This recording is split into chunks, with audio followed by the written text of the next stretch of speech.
Salut à tous!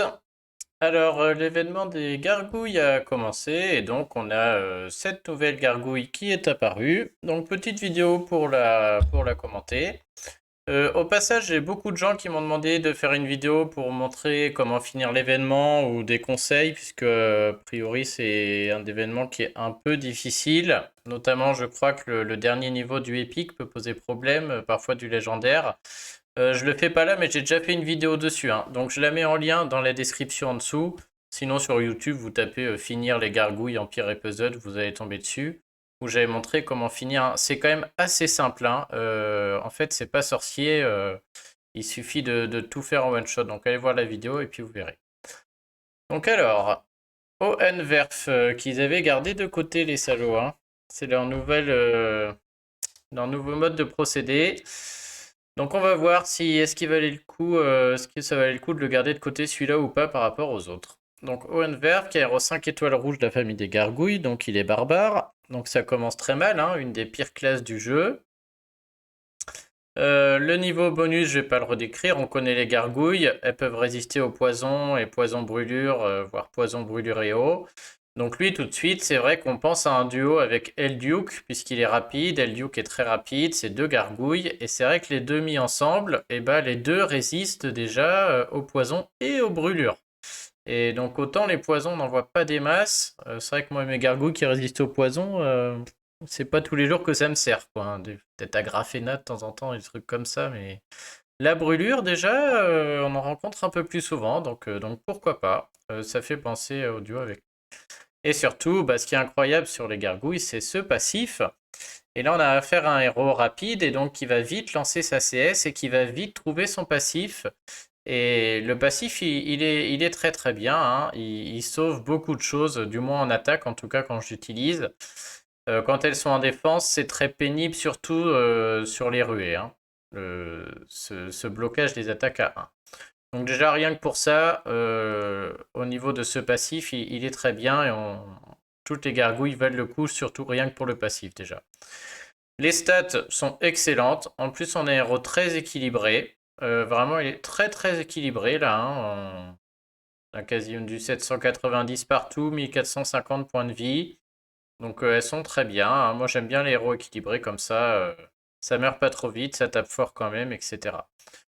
Donc, qu'est-ce qu'elle nous fait? Donc, j'ai vu que c'est un sniper rapide. Alors, elle fait 450% de dégâts à la cible. Bah, avec de telles stats, c'est très bien. On est sur le même niveau, je crois, que le sniper qu'on a vu il y a quelques jours, la Sekhmet, sur la saison 5. Donc, pas d'abus particulier là-dessus. On est dans ce qui se fait. Il y a mieux, je pense. Il y a Gavjon Costume qui va arriver, je sais pas comment elle sera. Enfin, bref, c'est pas mal. Ensuite, il invoque un démon gargouille pour la cible, qui va absorber les soins et disparaître au bout de 30%. Donc ça, a priori, ça paraît nul, mais je crois que oui, il y a la suite. Le démon gargouille contraint son propriétaire à lancer attaque et réfléchie sur un allié aléatoire lorsque le mana est plein. Donc cette gargouille est un sniper rapide qui va taper quand même très fort.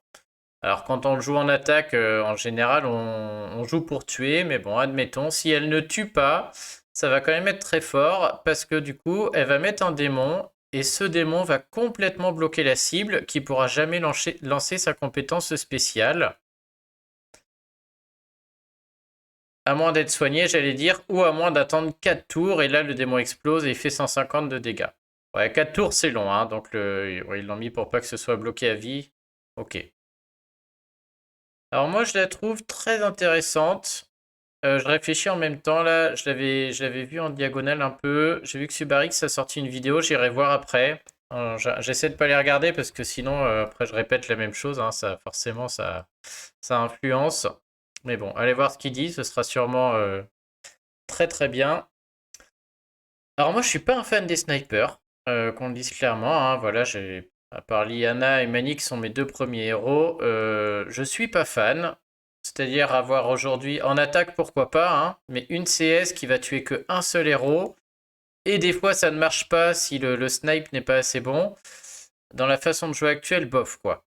Mais là, Là, j'aime bien, pour la raison suivante. Alors, la première que je vois, c'est que déjà, il y a une double utilité. C'est-à-dire que soit je vais l'utiliser en étant sûr de faire mon trou et faire les 450 de dégâts à une cible qui va mourir, hein. Une fois qu'on a le héros, qu'on l'utilise souvent, on sait ce qui va se passer, quoi. Et donc, j'ai mon aspect sniper. Par contre, il a aussi l'autre aspect qui est de dire, ok, là en fait, vu le match, j'ai pas besoin de tuer quelqu'un, j'ai besoin de bloquer ce héros clé en face qui va m'embêter. Par exemple, un Khufu qui arrive et j'ai pas de solution.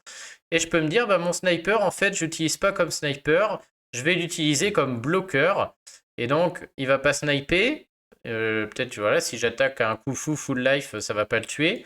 Mais je vais lui mettre un démon, et ce démon fait que Khufu va se vider de son mana pendant 4 tours, c'est très long et je vais gagner du temps. Donc moi je l'aime beaucoup, effectivement, c'est un snipe. Les snipers je n'aime pas, mais là tout de suite, je le trouve très intéressant en attaque. Ça ouvre la porte à beaucoup de possibilités. Et ouais, je pense que voilà, si je pouvais choisir parmi tous les snipers rouges qui existent, et même s'il y en avait un autre qui tapait plus fort, ou même si Sekhmet, ouais, Sekhmet avec son passif, tout ça est bien, mais lui, je pense, deviendrait mon préféré pour ce double aspect, hein. Je pense que si on joue, si on réfléchit son raid en attaque, du coup, il est excellent parce qu'il va bloquer. Et du coup, je lui vois même une utilité. Ah, ça me fait des boutons de dire ça, mais on a un sniper qui peut peut-être entrer en défense. Moi, les snipers en défense, ça me fait rire, hein. Ils attaquent qu'une cible, ils tuent personne. Mais lui, attention, hein, d'une part, en défense, il peut tuer, mais surtout, il va me bloquer un de mes héros. Il va me le bloquer 4 tours. Très rapidement, il va lui-même se mettre une peau de pierre. Ça veut dire 3 attaques sans que je fasse rien.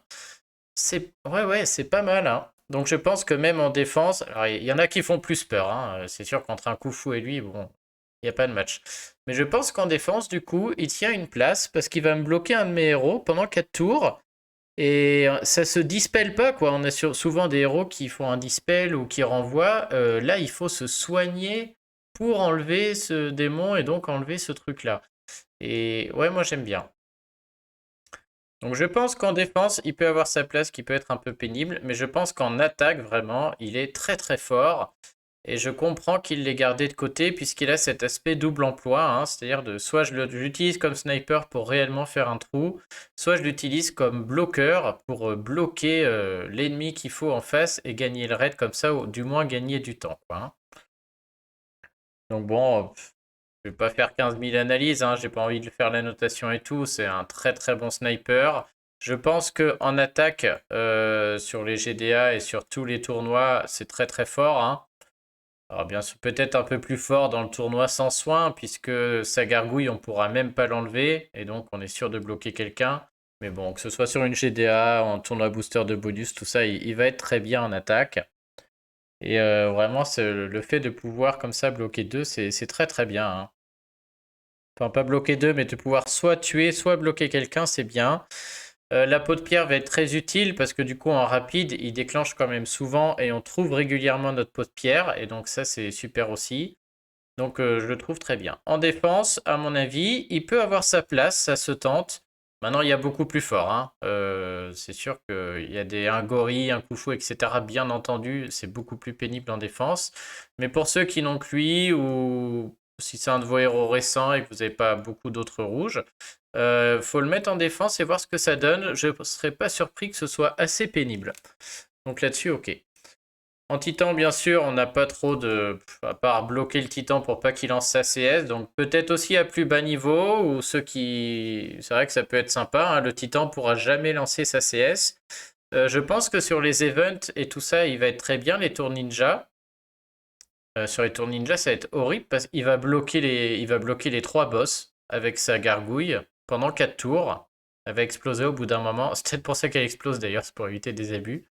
Mais à plus bas niveau, ceux qui n'arrivent pas trop à finir les events et tout ça, il peut beaucoup aider. Et donc, ouais, en défense à essayer, mais pas inutile. Alors maintenant, l'autre question qui se pose, c'est qu'est-ce que je pense de lui sur la ruée? Qu'est-ce que je pense de lui sur la ruée? Puisque tout de suite, bah, il fait penser à Alfric, hein, mais il en bloque qu'un, bien entendu. La ruée, déjà, la peau de pierre en ruée est très forte. Maintenant, il en bloque qu'un seul. Donc je ne sais pas trop. Je réfléchis comment je le jouerais en ruée. Ça peut être intéressant hein, quand même. Il bloque complètement quelqu'un. Là où il est fort, c'est qu'il bloque 4 tours, je pense. En ruée, il en bloque qu'un, donc il y a sûrement mieux. Hein. Mais bon, je prends par exemple. Oh, bah ouais, si, il est bien. Je pense à Ansel par exemple, que je joue tout seul. Et du coup, Ansel est incroyable en ruée pour bloquer quelqu'un. Et donc lui est encore meilleur parce que c'est 4 tours. Donc en ruée, en attaque, il va être incroyable. Et je pense qu'il faut le jouer tout seul, en bloqueur de mana, hein, dans le 3-1-1. Lui, il va faire un très bon 1. Ouais, lui, c'est 3 tours. Ok, bah du coup, très très fort en attaque en ruée, je pense. Il va être excellent dans un 3-1-1 comme solo. Et principalement par le fait que ça va durer 4 tours, quoi. Alors ok, en ruée, il peut y avoir des gros soins qui viennent enlever la gargouille. Mais ouais, non, 4 tours, hein, voilà, si on joue un Alfred Tank, bientôt des Quintus Tank peut-être. Si j'ai situé le rouge, lui il déclenche et il bloque pendant 4 tours et j'ai le temps de trouver. En plus, il a sa peau de pierre, donc en attaque, je dis oui. En défense, toujours la même. Je pense qu'il peut être un peu pénible parce que la peau de pierre et parce qu'il me bloque un héros. Maintenant, en vrai, il y aura beaucoup mieux à beaucoup d'autres niveaux. Hein. Il peut être un peu pénible, mais il y a sûrement beaucoup mieux. Ok, donc je pense que c'est un très très bon héros, effectivement. Plus pour le sniper où moi je suis pas fan, mais là, ouais, là c'est pas mal du tout. Hein. Au niveau des associations, en ruée, moi je le jouerais tout seul dans un 3-1-1. Et par contre, en raid, bah, on pense tout de suite à Elduke, hein, si... ah, ce serait incroyable, mais ceux qui ont les deux, ça va très très bien ensemble. Hein. Là, c'est sûr que si je pouvais jouer Gardien Gorille, Elduke et lui, remplacer mon Zagrog là par celle-ci, l'équipe serait beaucoup plus efficace, hein, on va pas se mentir. Hein. Les deux gargouilles ensemble, du coup, qui résisteraient en plus aux brûlures. Les passifs qui arrivent très très vite, en 6 et 7, 8 8 là. Lui qui tape 3, l'autre qui peut soit faire un trou, soit aller bloquer un autre qui est plus dangereux. Ouais, c'est fort, hein, c'est très très fort. Donc très bon héros. Maintenant, je suis en train de me demander, entre Elduke et lui, moi je suis quand même pas mécontent d'avoir Elduke. Hein. Il n'y a pas photo. Moi, je crois que je préfère déclencher en site huile et taper très fort sur 3, hein, surtout depuis qu'ils l'ont passé à 355. Et avoir une peau de pierre qui, même que 2 attaques au lieu de 3, mais qui déclenche en site huile. Donc, ouais, petite préférence quand même pour mon Elduke, je pense, entre les deux, hein, notamment au niveau de l'attaque. Bon, bah voilà. Je réfléchis à si j'ai quelque chose de plus à dire là, ça me paraît rapide, mais je vois pas. Hein.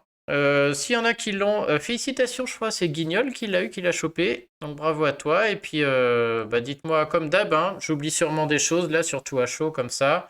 Donc n'hésitez pas à regarder les commentaires. Si j'oublie des choses ou si vous avez des idées d'association ou autres, vous les mettez en commentaire, comme ça tout le monde peut les lire derrière.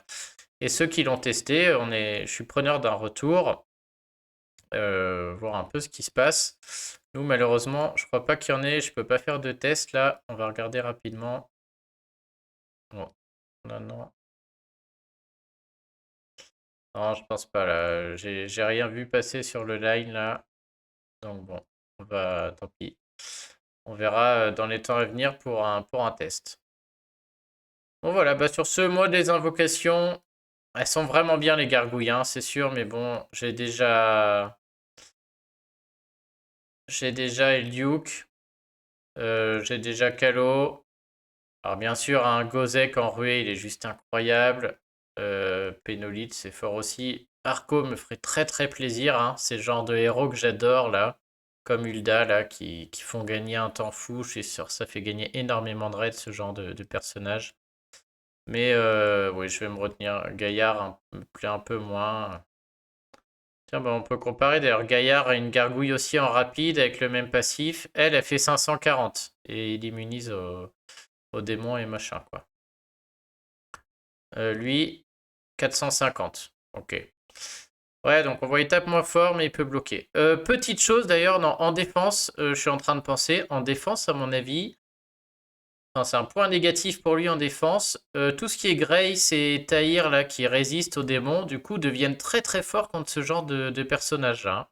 puisque bah, avec le lien élémentaire de Grace, par exemple, et si on joue notamment avec des héros famille 2022 d'ici peu, on bloque les démons, et du coup il met pas son démon, il met pas attaque irréfléchie. Et du coup tout de suite c'est un sniper à 450, alors qu'on en a un côté qui est à 540, quoi. Et là, ouais, là tout de suite c'est plus le même match, quoi. Donc ouais, on voit quand même une différence au niveau de la stat entre 450 et 540. Donc bon, c'est un très bon héros. Maintenant, j'aime bien le côté double emploi. La défense, je suis un peu plus sceptique, notamment à cause, je suis en train de repenser de ce lien élémentaire là. Il va être très utile en ruée. Voilà, Gaillard sert à rien. Enfin, pas trop en ruée, si, quand même un peu, mais lui, il va être quand même très utile dans les 3-1-1. Et après, au niveau des combos, ça dépend de ce que vous avez, mais voilà. Donc je pense que c'est un très très bon héros d'attaque. J'aime bien cette nouveauté, hein. C'est première fois qu'un démon sert à quelque chose, j'ai envie de dire. Après, ouais, ceux d'Elisabeth sont pas mal aussi à baisser le mana, mais là, on a vraiment un démon très utile. Et c'est peut-être quelque chose à exploiter, puisqu'aujourd'hui, les démons, c'est pas très fort, quoi. Et donc, cet aspect-là, je le trouve, c'est sympa de mettre ça, c'est nouveau, et peut-être faudrait le développer un peu. Voilà, bah écoutez, dites-moi ce que vous en pensez. J'oublie sûrement des choses, je le mettrai en commentaire ou j'épinglerai les commentaires là. Et puis voilà, je vous souhaite une bonne journée. Je vous dis à très bientôt. Salut!